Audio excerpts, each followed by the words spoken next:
uma noite escura e chuvosa quando Ana e Pedro chegaram a essa casa sombria, uma construção macabra que ficava no topo de uma colina.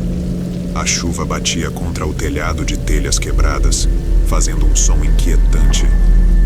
A casa, em sua decadência, era cercada por lendas de almas penadas e incontáveis histórias de terror.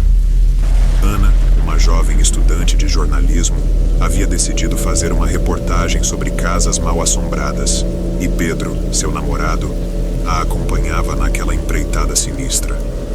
A porta rangia quando eles a empurraram, revelando um interior escuro e imponente. As tábuas do assoalho também rangiam sob seus pés enquanto eles adentravam a casa, cujas paredes pareciam sussurrar segredos sombrios. Logo no hall de entrada, um retrato envelhecido pelo tempo do que parecia ser uma jovem olhava fixamente para eles. Seus olhos vazios pareciam acompanhar cada movimento. Ana e Pedro trocaram olhares nervosos antes de seguir em frente, adentrando as sombras da casa. A cada passo, a sensação de serem observados aumentava mais. Ana acendia sua lanterna e os feixes de luz iluminavam brevemente a decadência ao seu redor. Eles continuaram explorando a casa, até que finalmente chegaram a uma porta emperrada. Com esforço, conseguiram abri-la e revelaram um quarto que parecia intocado pelo tempo. O quarto estava repleto de brinquedos antigos, bonecas quebradas e roupas de criança empilhadas no chão. Uma atmosfera de tristeza e melancolia pairava sobre o local, como se o sofrimento do passado ainda ecoasse por aqueles cômodos. Enquanto Ana e Pedro exploravam o quarto, ouviram um barulho distante, um sussurro que parecia ecoar pelo corredor. Pedro ficou tenso e agarrou o braço de Ana. "Você ouviu isso?" ele sussurrou. Ana estava assustada, com seus olhos fixos na porta entreaberta que levava ao corredor escuro. Eles se aproximaram lentamente, o coração acelerado, e então, de repente, o barulho aumentou, tornando-se um som distinto de passos arrastados. Sem pensar duas vezes, Ana e Pedro decidiram que era hora de sair da casa. Correram pelo corredor escuro em direção à saída, com a sensação de que algo os perseguia. Quando finalmente alcançaram a porta da frente, a lua escondida por nuvens lançou uma luz pálida sobre a cena. Eles pararam abruptamente ao olhar para cima, em direção à janela do segundo andar. Lá, na janela empoeirada, estava uma figura de uma menina. Ela usava um vestido antigo e rasgado, e seus cabelos escuros encobriam parcialmente seu rosto pálido. Seu olhar era penetrante e perturbador, e ela sorria de maneira sinistra. O medo tomou conta de Ana e Pedro enquanto observavam a figura. "O que é isso? Quem é ela?" sussurrou Ana, com voz trêmula. Antes que eles pudessem compreender o que estava acontecendo, a figura desapareceu da janela, deixando para trás apenas a escuridão vazia. O silêncio que se seguiu pareceu durar uma eternidade, até que finalmente Pedro falou: "Precisamos ir embora, agora." Eles correram para fora da casa, ofegantes e aterrorizados. A chuva continuava a cair, mas a sensação de alívio era imensa. Eles haviam escapado do pesadelo que era a Casa da Morte, como era conhecida. No entanto, o terror estava longe de ter terminado. Enquanto dirigiam de volta para a cidade, Pedro notou algo estranho no comportamento de Ana. Ela estava quieta demais, seu olhar fixo na estrada escura à frente. Ele tentou falar com ela, mas ela não respondeu. Sua expressão estava vazia e seu rosto parecia pálido e sem vida. Quando finalmente chegaram em casa, Ana entrou em seu quarto e fechou a porta. Pedro bateu, preocupado, mas ela não respondeu. Ele forçou a porta e, ao entrar, uma cena horrível se desenrolou diante de seus olhos. Ana estava no chão, com os olhos vidrados e um sorriso perturbador no rosto. Ela segurava um objeto afiado em uma das mãos ensanguentadas. Pedro correu até ela, aterrorizado, e tirou o objeto de sua mão. Era uma antiga adaga, coberta de sangue fresco. Pedro olhou em volta e percebeu que o quarto estava decorado com brinquedos e roupas de criança. exatamente como o quarto que haviam encontrado na Casa da Morte. Não se sabe como aquelas coisas foram parar ali. O fato é que era algo sobrenatural. A verdade horrível começou a se formar em sua mente. Ana não era mais a mesma. Ela havia sido possuída pelo espírito da menina que eles viram na janela da casa assombrada. Os eventos que se seguiram foram ainda mais aterrorizantes. Ana, sob a influência sombria do espírito, disse em tom assustador que seu nome era Maria.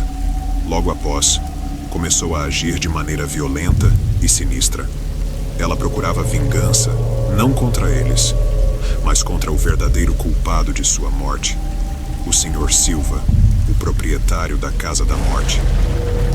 Pedro, horrorizado e desesperado para salvar Ana, uniu-se a ela em uma busca macabra para encontrar o Sr. Silva. A verdade sombria por trás dos segredos da Casa da Morte estava prestes a ser revelada, e o terror que os aguardava seria ainda mais aterrorizante do que qualquer coisa que já tivessem experimentado.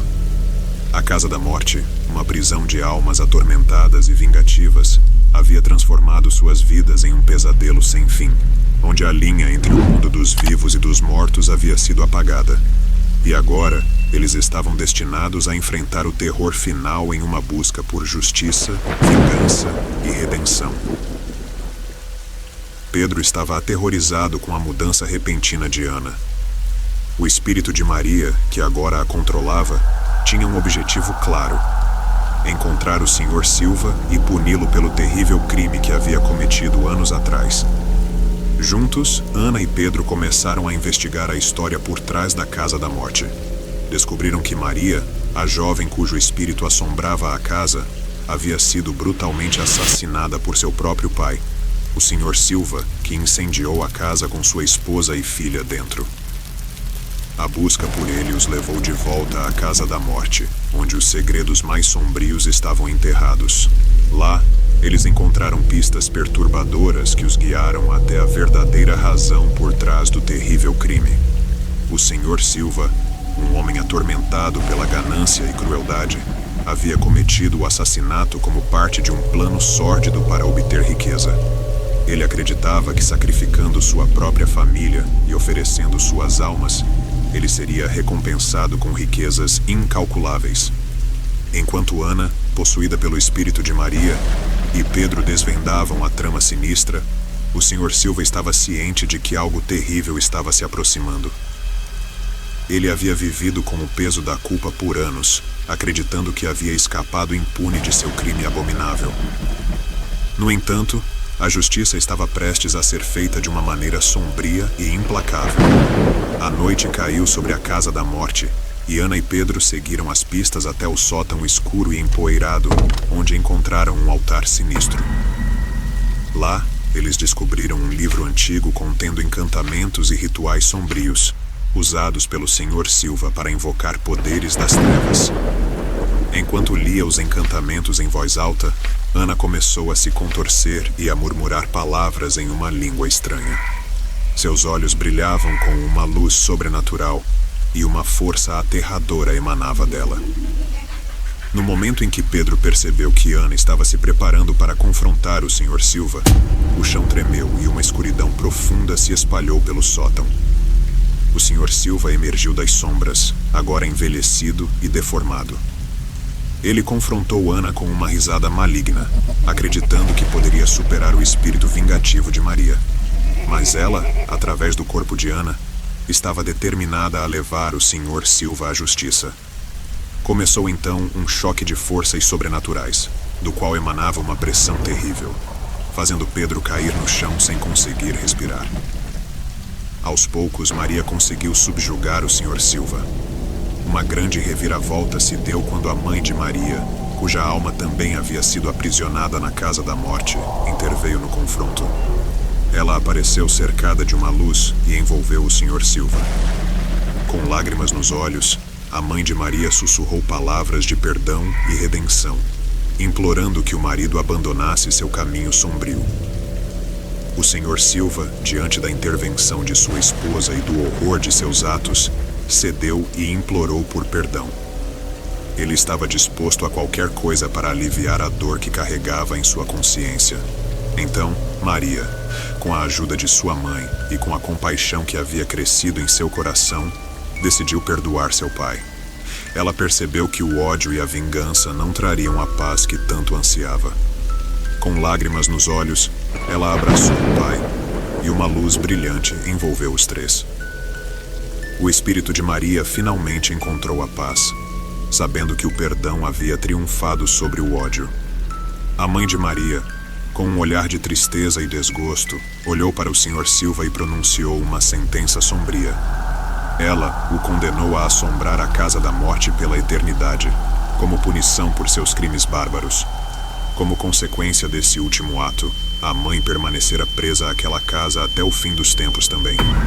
Há quem diga que até hoje, a mãe e o Sr. Silva vagam pela casa, assombrando aqueles que ousam entrar na cena desse crime macabro.